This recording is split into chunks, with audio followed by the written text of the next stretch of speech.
네, 시작할까요? 안녕하세요. 네, 아침부터 공부하시느라 고생이 많으십니다. 자, 일단 그 기본서 목차 부분 있죠? 그래서 본문 들어가기 전에 그 목차 파트 한번 펴두시고, 첫 시간에는 그냥 기본적으로 오리엔테이션 합니다. 그래서 교재 진도는 한 두 번째 시간부터 들어갈 거예요. 자, 그래서 일단 첫 시간은 그냥 가볍게 들으시면 됩니다. 교재진도 안 나가고 할 거니까. 그리고 아까 그 수업 시작하기 전에 좀 물어보기도 했었는데, 일단 형법 들어오기 전에 민법 정도는 기본적으로 좀 간단히라도 수업을 좀 들으신 걸 전제로 수업을 해요. 그게 무슨 얘기냐면, 뭐 민법 법리적인 얘기가 아니라, 민법 기본 강의를 배우면 약간 법학에서 쓰는 기본적인 용어나 개념 같은 거를 민법에서 좀 많이 배우고 넘어오거든요. 책에도 그 개념 자체가 잘 풀이되어 있는 게 민법이고, 그래서 좀 그런 용어 정리 정도는 민법에서 배운 걸 전제로 좀 수업을 하는 걸로 하겠습니다.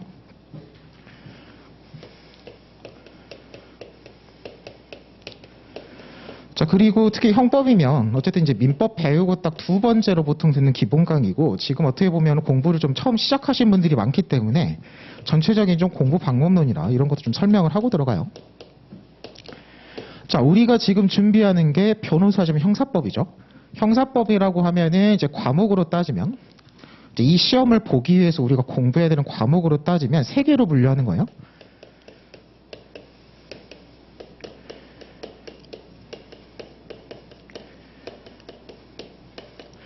보통 이제 과목으로는 두 개를 잡는데, 이제 공부 계획 세우고 앞으로 좀 하실 때 개념을 좀 잡고 가는 게 세 개로 잡는 게 맞아요. 우리가 시험 유형으로 따져도 객관식 선택형을 보고, 주관식이 다시 사례형 시험을 보고, 그 다음에 이제 마지막으로 주관식 두 번째로 해가지고 기록형 시험을 보죠. 그러니까 시험 유형으로 분류할 때 선택형, 사례형, 기록형, 형사 기록이 들어가는 거고, 이걸 내가 과목으로 잡을 때도 형법하고 형사소송법하고 분류되는 제3의 과목으로 형사 기록을 잡는 게 맞아요. 이렇게 과목을 따로 잡는 이유가 뭐겠어요? 여러분들이 지금 형법 공부 제대로 하려고 형법 공부를 해가지고 지금 배운 거 가지고 이 세 개를 다 대비하는 거죠. 우리가 객관식의 형법을 따로 배우고 사례형 형법을 따로 배우고 기록형 형법을 따로 배우는 게 아니라 지금 한 번 배운 거 가지고 다 써먹으려고 하는 거잖아요. 물론 조금씩 이제 보완도 하겠지만 어쨌든 기본적으로 여기서 필요한 형법 실체법적 지식은 여기서 한 번에 다 배우는 거고, 지금 기본 강의 단계에서 형사도 마찬가지인 거고, 그럼 이걸 세 번째 과목으로 잡는다는 얘기는 뭐야?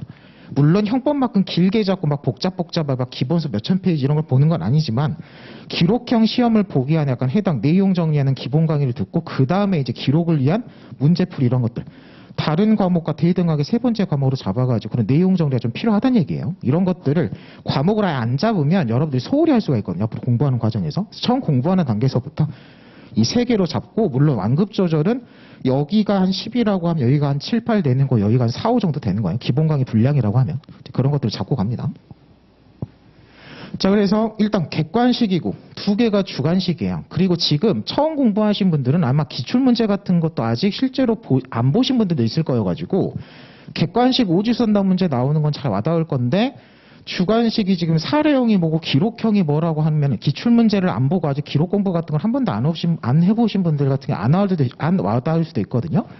그럼 오늘 이거 그냥 교재 진도 오늘 많이 안 나가니까 복습할 게 별로 없어가지고 오늘 딱 집에 가시면 뭘 해보시면 좋으냐면, 그 네이버에서 변호사 시험 검색해가지고 그냥 변호사 시험 공식 사이트 들어가면 기출문제 자료실에 가면 PDF로 역대 시험 문제 기출문제가 그냥 PDF로 올려져 있어요. 법전어 모의고사 같은 거는 약간 공개가 안 되고 하는데 어차피 실제 시험은 다 공개가 되거든요. 국가고시는. 그래서 보시면 사례형 기출문제 PDF가 있을 거고 기록형 기출문제가 올라와 있는 게 있을 거예요. 그걸 한번 다운 받아가지고 사례형 시험은 이런 거고 기록형 시험이란 이런 거구나. 문제 양식을 한번 보세요. 내가 어떤 시험을 준비하는지 양식 정도는 한번 훑어보고 따라오셔야 됩니다. 그래서 집에 가셔가지고 문제를 풀라는 게 아니라 이런 거 아직 안 보신 분들이 있으면 다운받아서 한 번씩 확인해 보시고. 자, 그러면 다시 돌아와가지고, 자, 형법이라는 건 뭐 다시 당장에 교재 들어가가지고 뭐 형법의 개념 이런 것도 배우겠죠? 자, 형법의 개념을 잡으면 그냥 대충 말로만 하면 범죄와 그에 대한 형벌을 정하는 거예요. 살인죄라고 하면 형법 250조 1항에서 사람을 살해한 자를 살행이라고, 살인죄라는 범죄를 구성하는 거고, 규정하는 거고, 사람을 살해한 자에 대한 살인죄를 성립하면 뭐 사형 무기징역 5년 이상의 유기징역에 처한다 해가지고 그에 대한 형벌을 정한다 해가지고, 이거 다시 볼 거니까 뭐 이런 거 안 써도 돼요.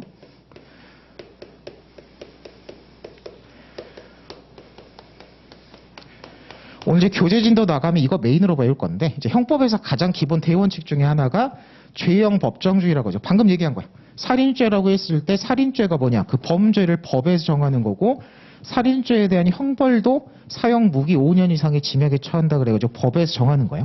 법에서 정한 대로 범죄 형벌을 처리한다 그래가지고 죄형 법정주의. 그럼 여러분들이 이제 앞으로 배우는 게 범죄별로 요건이 뭐고, 범죄별로 그에 대한 처벌이 어떻게 돼요, 그걸 어떻게 하는 방법, 막 이런 것들 배우는 게 형법인 거예요.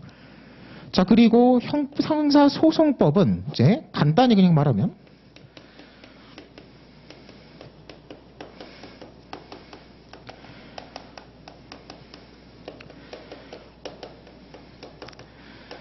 좀 진짜 써야 되는 것들은 글씨도 이쁘게 쓰는데 그냥 대충 안 쓰고 넘어갈 것들은 대충 쓰는 거예요. 자, 형사소송법은 이러한 형법을 실현하는 절차를 규정하는 법이다.